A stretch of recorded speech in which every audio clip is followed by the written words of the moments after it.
The following is a special presentation of Tony Curry Radio. Keep your mission on your mind and your mind on your mission. This is Mission Minded with Michael Coleman. Welcome back to another exciting edition of Mission Minded. Keep your mind, your mission, your mission, your mind as part of Bite by Bites, a show, of course, both those run on Tony Curry Radio and wherever you get your favorite podcasts. We're available on every major industry in our YouTube channel. And, of course, I do the show every single week with Michael Coleman. He is the CEO of the Heart of Alabama Food Bank. And, Michael, we have a very special guest today. Yeah, I'm real excited. It's taken us about 4 or 5 months of planning to be able to get this special lady. But before I introduce her, I want to kind of tell something that shows her impact. When I came to food banking and had to understand the relationship, so Feeding America's national office, kind of sets the tone and kind of deals with everything on a national level. And they partner with 200 food banks, and all the counties are assigned to these food banks. And so it's really a unique relationship. And when I first got here, our food bank wasn't quite as engaged with the national organization and really didn't understand all that went on with that. And so when I came in, I remember my very first conference, and I was blown away as I began to learn about all the resources that Feeding America provides for us here on the ground. Feeding America, I've heard Claire say many, many times that, they don't distribute food, but they empower us. They build this huge network and this vast network of support that enables us to do our job. And bottom line is, without them and what they do on a national level, we could not be close to the impact we're making. But I talked with somebody, even though we weren't that well connected at the time, she told me that, she said, I said, I'm just so blown away at all the resources Feeding America. I've never seen anything like it. And she said, well, it wasn't like that in the past. And so I had never met Claire, but she said, that's their new CEO that's been there at the time about 4 years. And she said, they said her name is Claire Babineaux Fontenot. And I was like, well, you know what? If I run into her, I'm going to tell her. So the very first conference I went to in Philadelphia last year, she spoke to the group, and I went up to her and I said, look, I'm brand spanking new, but I just want to tell you that everybody in the food banking industry who deals with this every single day just has told me that you have totally transformed this organization. And so I bring her in. I'm so privileged to be able to talk with her and introduce her. So at this time, I would like to introduce Ms. Claire Babineaux Fontenot, the CEO of Feeding America. Welcome, Claire. Wow. Thank you so much. And I must say, Mike, that in a former life, I was the chief tax officer at a major retailer. And people had rather low expectations when they were going to hear me speak, go grab coffee, what have you, think they're going to fall asleep because I'm going to get out there and talk about the Internal Revenue Code is what they were afraid of. So I'm not accustomed to this positive billing that I just got from you just a moment ago in terms of that intro. I'm going to have to live up to your high expectations. Claire Babineaux Fontenot joins us here, the Chief Executive Director, of course, of Feeding America, the nation's largest domestic hunger relief organization, along with Michael Coleman, the CEO of the Heart of Alabama Food Bank. I'm Tony Curry. I saw recently, I was doing some research before we had you on, where you were doing an interview down in Puerto Rico. And you were talking roughly 37% of people in Puerto Rico have food deficiencies or have food insecurities. And based on the fact that obviously that is a U.S. property, what did you learn from being, I'm not even sure how old that interview was. It didn't look like it was that recent ago, but what did you learn about being not only off the mainland in an area like that and seeing how they deal with natural disasters and the things that bring them food insecurities, and what did that teach you about the mainland and how you deal with the people here in the United States? Well, I can tell you when I was there, and maybe it'll be a time frame that other people resonate with. It would have been February in 2020, when we were starting to talk about this thing called COVID or coronavirus, or which one is it? Is it both? It was right before the shutdown. It's the last trip that I took before the shutdown is the second week in March. I came back the first week in March. I was there the last week to the first week around that time frame, in March of 2020. And what I saw and learned is both gives me reason for optimism and should give us all reasons for optimism, and also help me to see in a different kind of way what the challenges are. I've been to every state, as I tell you. I've been to Alaska. I've been to Hawaii. I've been to Puerto Rico, as you've mentioned. And I found similar things in each place.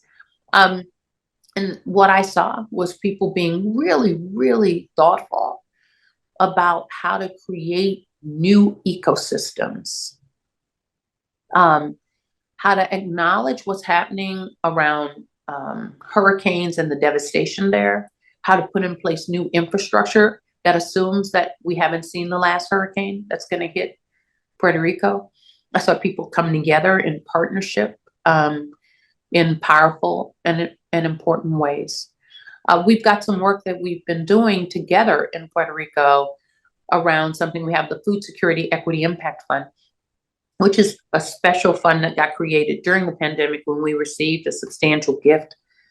And we applied that gift to this fund, and the fund is designed to decrease disparities. And we found that disparities with food insecurity is inordinate in certain populations like communities of color and rural America. By the way, in the last food insecurity rates published by the USDA for last year, there was a substantial increase in food insecurity rates for whites and for people with higher income levels. We are all, hunger in America looks like every single one of us. We should come together around it. When we do, and when we get it right, everybody wins. Nobody loses if we promote thriving communities. Everybody wins when people have the nutrition they need to thrive. It's one of those kinds of 100% issues. So in Puerto Rico, we have some work that we're doing where people there are rolling their sleeves up and coming up with some fascinating innovations around food and eliminating food waste and reprocessing food waste into compost and using that compost for fertilizer, and then growing fresh produce right there that does not have to get on a cargo ship in order to get to Puerto Rico. So fascinating, wonderful things happening all around. Let me ask you, so I went over to Jackson, Mississippi, it was probably 8 months ago. Forgive me for the person that you have over economic mobility. And the reason she taught with us, and it was a fascinating discussion because that's kind of where my heart is anyway, workforce development and dealing with some of the root causes.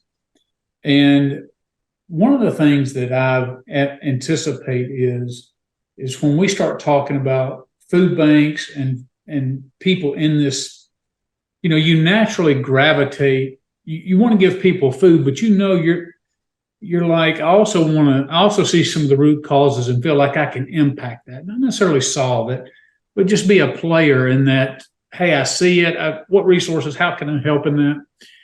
But then you get some people look at that and go, well, maybe that's mission creep, and you're getting in.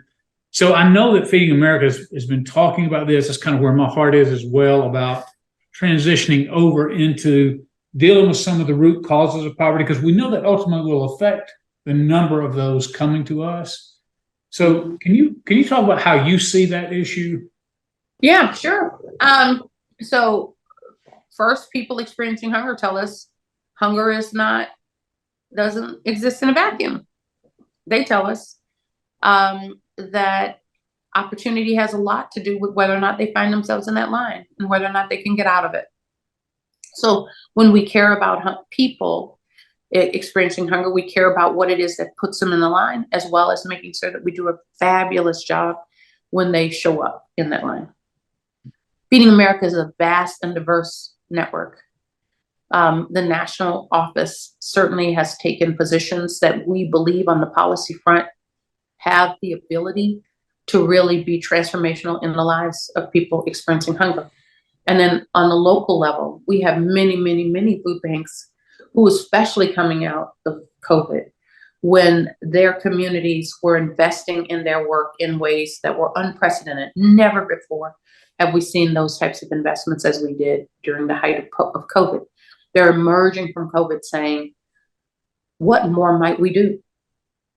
So what I won't do is say, here in that community that I don't live in, insert name of community I don't live in, here's exactly how you need to solve for hunger in your community. And it's one way, and it's just like I would solve for it in the city that I'm from.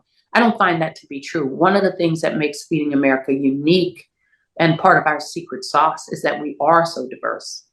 So 200 food banks, over 60,000 agency partners, meal programs, and pantries, all across the country, serving tens of millions of people. So I encourage you to move down that path. Go ahead and try new things. Think about the systems that perpetuate people being food insecure. Think about workforce development. Think about economic mobilization. And we should be thinking about policies too. We have some systems, and sometimes people are really taken aback when they hear someone say, oh, you know, there's some systems that perpetuate poverty. And one of the systems, for instance, would be the one that I was talking about before in response to a question from Tony. If you actually have a system that says, the moment I make $2 more, I lose all of these benefits. That system then tells you, don't take the raise. Yeah. Mm-hmm. Do we want a system that encourages people to be immobile? Or do we want a system that supports people in their mobility? So on the policy side, Feeding America ought to be talking about benefits cliffs. We ought to be creating and being invited and participating in tables of people that cut across all kinds of other artificial barriers like red state, blue state, purple state. I don't care what color the state is.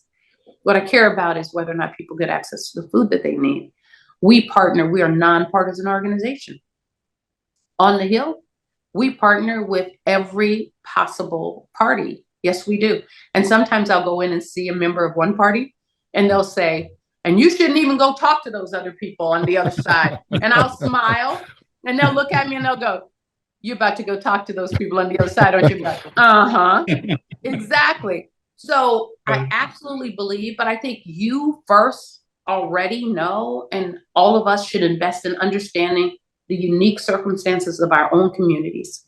We should ask ourselves, what are we well positioned to do that will matter? Yeah. I tell you, thank you for that. I've been in this fight, and I love the community of Montgomery and surrounding community. But just to illustrate your point, Hyundai came here back in 2005 or so, and it was game changing because I was born and raised an hour south of here in Greenville, Alabama. And all the tier 1 plants and tier 2 plants that got set up in all these communities, now people can make enough money to, it was just a benefit all the way around. But Hyundai is right outside. I mean, they extended the city limits, but the buses don't run to Hyundai. And they wrestle so much with high turnover. And to me, I'm just begging them, like talking. Now, you've got other barriers. You've got a Korean, culture that comes over that doesn't see workforce development the same. And the city may want to do that, but doesn't have the resources. But then in the east end of Montgomery, where it's flourishing most on the far end, they have more manufacturers out that end, but the bus doesn't run that far out. So the greatest jobs and availability that could lift people. So this is something I talk about all the time. So if you have somebody who grows up and does not even have access to a licensed car when they're 16 to be able to, the one that's insured and registered to go, and that happens all the time. And then, so they're trapped in their neighborhood where they can walk to or where they can take a bus to, which is typically going to be closer to minimum wage. Also, no benefits. And the person with the transportation can get out to the better paying jobs. but people, the average, our friends and stuff, they don't understand that. I spoke to a school class one time. It was a class at Montgomery Academy, and there were 16-year-olds in there. And I said, everybody who has a car, raise your hand. Literally every kid in there raised the hand. And I said, you asked a different question you asked the question, what kind of car am I going to get? It was just a foregone conclusion. Just like when you go home every night, you say, what are we going to eat tonight? You never have to go home and go, are we going to get to eat tonight? I mean, the life of the questions. Now, I'm super happy for those kids, but it's a total disconnect from where the real challenges are to workforce development. So many people, if we could solve so many problems, if we could just connect some of these links together. And that's what motivates me. Yes, my heart is in food banking, but it's really for the people who are coming to the food bank. And if I can advocate and close some of those other links, that's what motivates me to want to get in that space a little bit. It is. Yeah, go ahead. No, it's so wonderful to have you on this week, because obviously we're recording this show here on Monday and Thanksgiving is on Thursday. It's the biggest eating day of the year. And I know we're kind of running out of time, but I had to ask you one final question. Yes. Before we let you go. You mentioned at the beginning of this interview that you have 107 brothers and sisters. How do you spend your holidays? I want to know. Well, I spend my holidays by doing what my mama taught me, which is going back to Opelousas. So I'll be heading to Opelousas tomorrow, where I will be eating lots and lots of incredible food. And I hope as we do come to a close, I want to thank both of you for inviting me. I want to thank the people who will hear the sound of my voice. I want you to know that every investment you've made in our collective work has been an investment in your community, and that it makes a difference. And people tell me thank you all the time for the work you do. So I get to say thank you back to all of you, both of the two of you on this show and everyone who will hear the sound of my voice. Thank you so much. And on the subject of thanks, I do want to end with this, if you don't mind. At Thanksgiving, I hope as we come together and we're around these tables and we have so much abundance, I hope we reflect on the fact that not everybody gets the chance to sit around such tables. When we think about how important it is to knitting our family together, that even if we live far away, we come home for these holidays. I hope we think about families that don't have that privilege. And I hope we think about it not only for Thanksgiving, but that beyond Thanksgiving too, that this is a daily challenge for so many people. And the good news is we, the American public, just extraordinarily innovative, extraordinarily compassionate, extraordinarily generous. We need to decide that that's not acceptable. And when we decide that it's not acceptable for people to not have access to the basic food that they need, then we are going to do something powerful about it. And I want to be a part of that. Amen. That's wonderful. Thank you. You're so generous with your time, and thank you for your thoughts and the life. And again, your leadership example, you really embolden us. And I'll just add one more thing. I wanted to echo what you said about 200 different ways to do this. Not once has Feeding America ever told me how to serve the people in our community. All you've said is, how can we help you do it better? And we're here and giving us that flexibility to create and see what works and what doesn't work. The best lessons I've learned are when I've had the biggest failures in my life. So thank you for giving us that space, and I hope you have a blessed Thanksgiving and rest of your holiday season. There's no doubt. I am blessed, and it will be a blessing. Thank you. So the real question is going to be, do you have any good ideas about how to take off about 10, 15 pounds? I do not. Oh, no. No. That'll be our next podcast. How's that? All right. Thank you both. Bye-bye. Thank you very much. Bye-bye. Mm-hmm. Bye.